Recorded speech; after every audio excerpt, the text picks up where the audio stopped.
Hello, welcome to my channel. Today I'm doing another sketch which you can buy on etsy.com, CarolAnnsArt123, and you can paint along with me, and we're doing a landscape today. Draw on tracing paper so that I can reuse my drawings and preserve any elements. I've transferred my drawing to 140-pound mixed media paper for this project, but you could use anything, a canvas, canvas panel, masonite panel, anything you like really. I'm using acrylic paints, titanium white, cad yellow light, raw sienna, raw umber, French ultramarine blue, sap green and alizarin crimson. I forgot to turn my camera on, but I mixed French ultramarine blue with titanium white and painted the sky, and I usually do horizontal strokes but did vertical strokes between the poplar trees because it was just too hard to do a horizontal line there. The lake water will reflect the sky, so there's plenty of blue in the lake as well. I'm mixing mid-tone green with sap green and some cad yellow light. I always paint my mid-tones first, and then I add my lights, highlights and my shadow to that. I will say that the more variation you can get in your colors, the variation of tones that you can get, the more interesting your picture will look. I find that just using the three gives me the look that I like, but I do add other colors in. I add red to my trees and stems, and because I like it. I sometimes make an orange as a highlight for stems. It really comes down to personal taste when you are adding these extra colors in. With acrylics, so many of them are mixed. You can buy them ready mixed, that it's really fun to paint with them, and I like to paint with water mixable oils too, and they don't have such a great variety of ready mixed paints, so I sort of developed the habit of just using the three, mid-tone, highlight and shadow, for my paintings, which is why my paintings look very much the same throughout.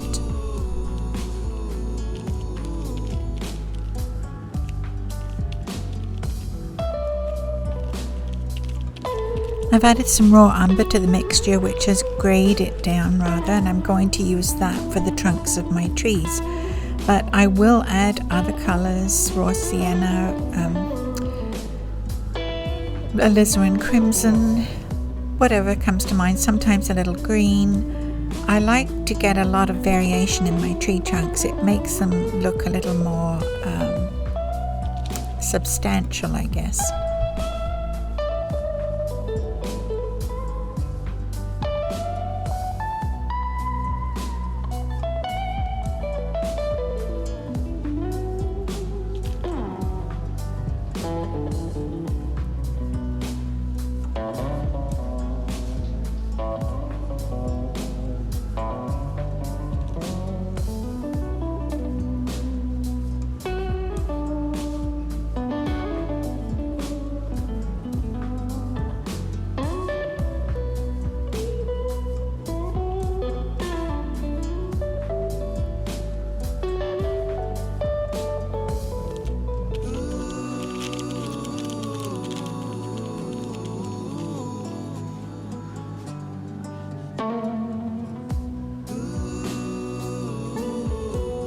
At this point I'm colouring in the sketch, getting the paint, the mid-tone on the paper. The painting gets more interesting once I've done that, and then I start adding the highlights and the shadows, and that brings it to life. But first you do have to get all the paint on the paper and cover it up. There's no texture and no variation of colour. That's why it doesn't look interesting right now. As soon as you start adding those different colors, different highlights and shadows, and a variation in texture, that's when your painting begins to look more interesting. but you have to take this step. Scumbling the paint on with very rough brush strokes adds to the texture. I like to use a fan brush. I have a bristle fan brush which I add the grasses and any little shrubby things with, and that adds a lot of texture too. You'll see that as I go along.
I apologise for you not being able to see my palette. I only realise now I'm watching this that I didn't do a very good job of showing you my palette. But here I'm mixing that mid-tone green for the foliage of my trees. And I don't paint every single leaf. I put in a mid-tone and then I put in some darks and some lights where I think the sun is catching it. But I don't define every single leaf or every tiny branch.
To make water look watery, you have to show reflection in it. You have to show the reflection of the bank above it and the bridge reflected in the water too. Even the little ducks that I put in there at the end have a reflection in the water. Water isn't a solid reflection of the sky. There are other things in water. There are overhanging trees, there are grassy banks maybe, and shrubs, rocks. Things all have their reflection in the water, and it's that reflection that makes water look watery.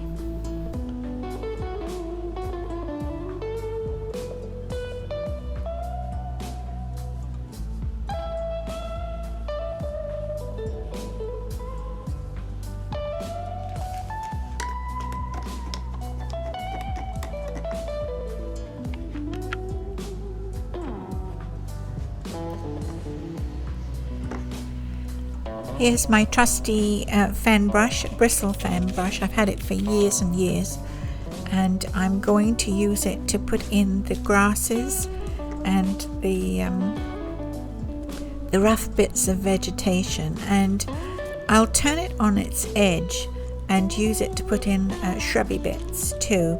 You can do a lot with a fan brush, you just have to experiment.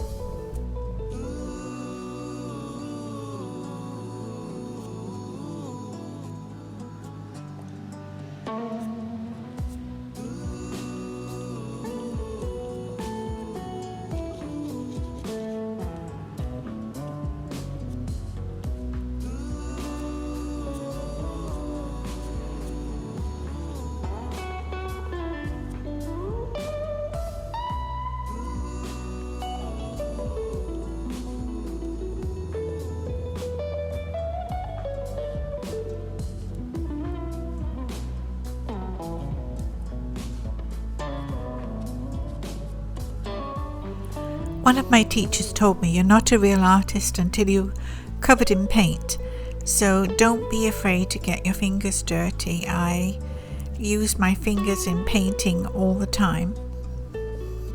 They're great for when you want to smooth something out without actually getting a brush stroke in there, and blending things. They're very good for blending.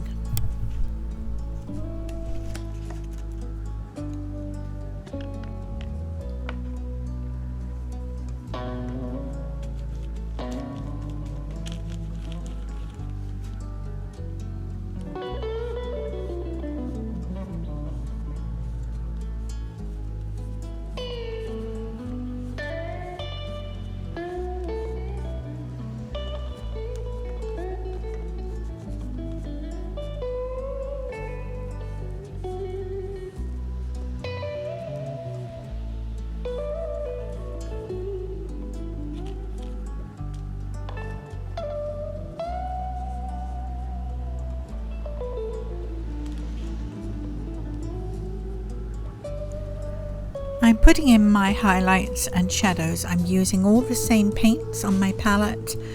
I'm mixing them with yellow and with titanium white to make them paler, or with raw umber and French ultramarine blue to make them darker, to give me my highlights and shadows. And I've decided, obviously, as you can see at this point, that the light is coming from behind the poplar trees on the right and overshadowing the pathway. I'm using this bristle round brush. It's a rather large one. I've also had it many years, and I'm going to add some highlight to the trees. Really, it's just a case of stippling it on, and it will give the impression of leaves. It's just an impression. I'm not an impressionist painter. I call myself an expressionist, because I don't paint in the impressionist fashion. I'm not a realist. I'm somewhere in the middle there, just having fun.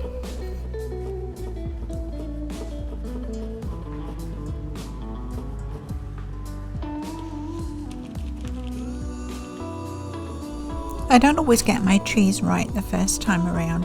I have to stand back from my paintings and see what I like about it and what I don't like and what I need to change. And that's the only way I can do it. I make myself a cup of tea, I sit around and look at my painting for 10 minutes.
I'm just highlighting a few areas where I think the sun would catch.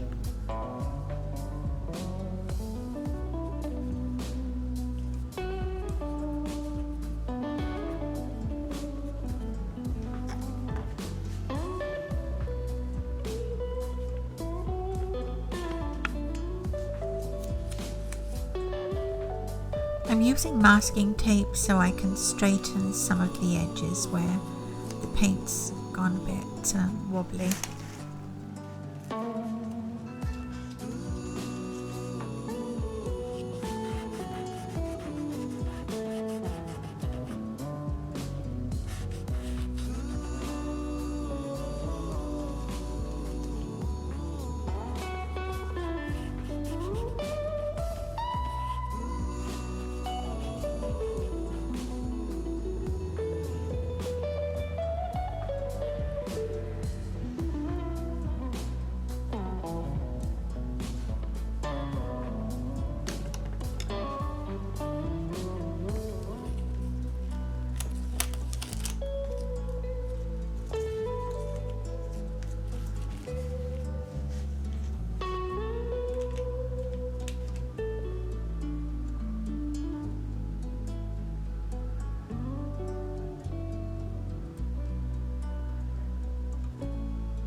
I think the top needs a slight adjustment as well.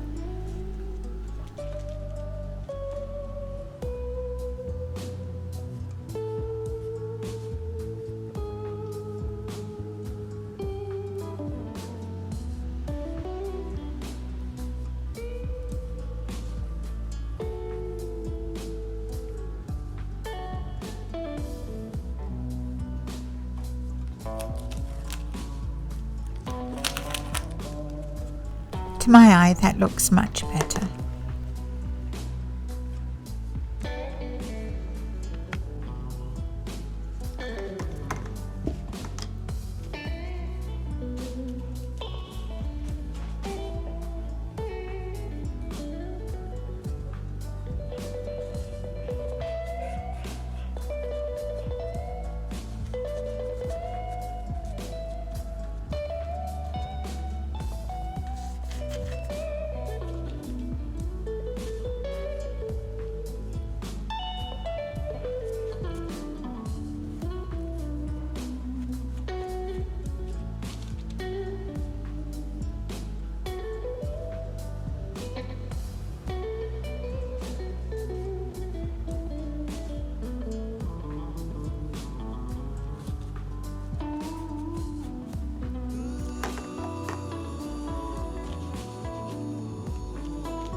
So every now and then you have to stop and just look at the painting and see what you need to do next, or if you need to do anything at all.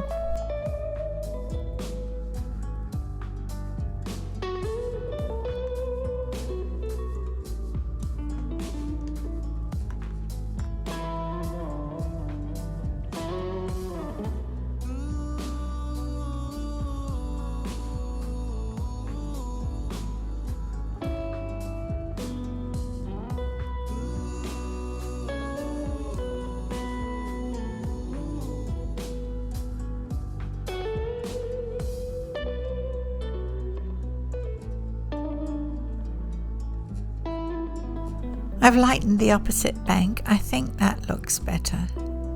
I won't be sure until I've lived with it for a few minutes.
acrylic markers are great if you have to do any fine work that needs a really thin line, like masts if you're doing sailing boats, things like that.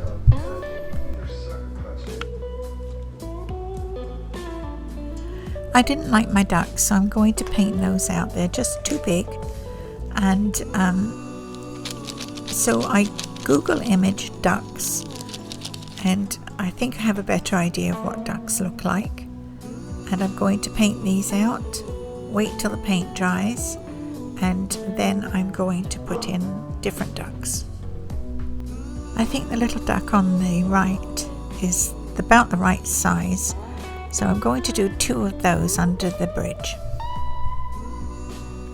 I'm going to trace them onto my painting and then use these acrylic markers to actually paint them in. I'm pleased with those ducks. They look quite duck-like. They may still be a little bit too big, but I think they'll do. Well, that's it. I hope you enjoyed today's video, and if you want to download the sketch, go to etsy.com/shop/CarolAnnsArt123. I think I'll put it in the description if I can. And the original will be for sale on eBay, and 50% will benefit St. Jude's Children's Research Hospital. So I'll see you next time, and thank you very much for watching. I really appreciate that.